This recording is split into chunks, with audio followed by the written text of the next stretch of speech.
everybody, it's Mrs. Whitehead here, ready to read chapter 13 to you. I'm going to read it in two parts because unfortunately my phone doesn't like sending the whole thing to Mrs. Hudson. It just stops halfway through. Also, it's lovely to hear some of you today on the phone, and hopefully we'll see each other again soon. Okay then, chapter 13.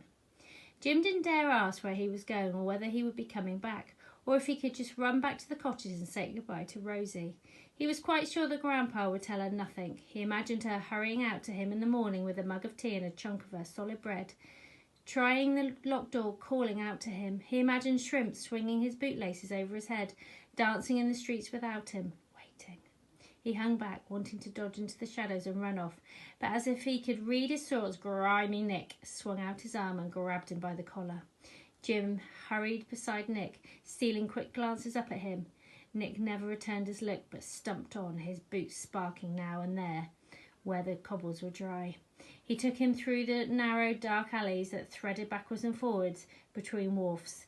Rats scuttled away from them. Skinny dogs started up from their sleep and settled down again. At last they came to the large warehouse with a row of carts lined up outside, the best coals of Cockerell & Co. painted on them, the letter gleaming white out of the gloom. A man was leading a cart horse out of a barn and grunted to Nick. "Thought you weren't coming no more," he said, his voice hollow, still with sleep. "Damn you," said grimy Nick.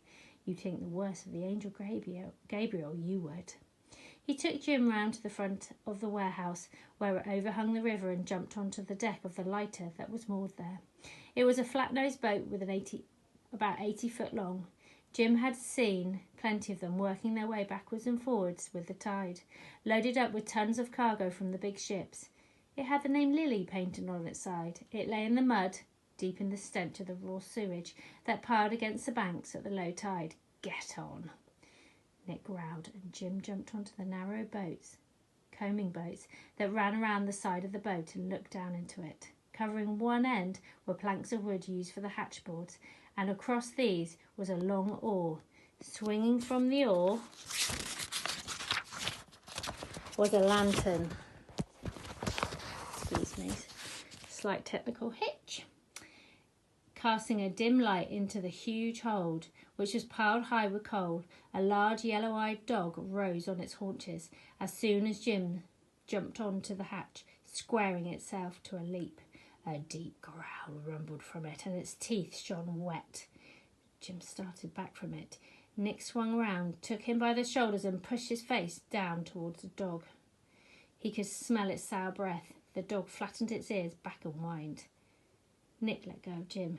"Now he smelled ya. He'll never forget ya. Never. He'll know you belong on here, see?" "Yes," whispered Jim. "Which means," said Nick, if you tries to run away, he'll be after you, and he'll probably eat you alive. The faster you runs, the faster he runs, see?" Jim nodded again. "So you better not try.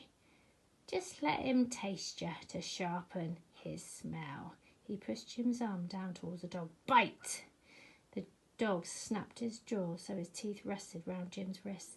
He would have sunk his teeth right into Jim if Jim hadn't held himself steady, though every nerve in him was screaming out. "Leave," Nick said, and the dog sank back to its haunches again, snarling. Jim nursed his arm. The teeth had just punctured the skin, and little points of blood were oozing there. "He's quite friendly," Nick said, "just as long as you're friendly to me, see?"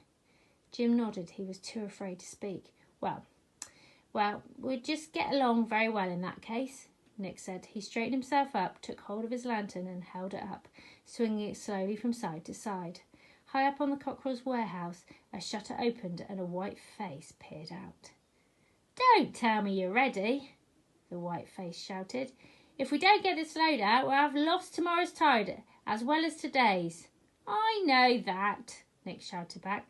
"I've been training my new boy." The white face disappeared and the door opened next to the window. A large wicker basket that was roped to a winch had lowered slowly down, creaking as it came. Nick jumped down into the hold on top of the coals. "Lantern," he grunted, and Jim passed it down to him. "Well, get in." Part 2 in a minute.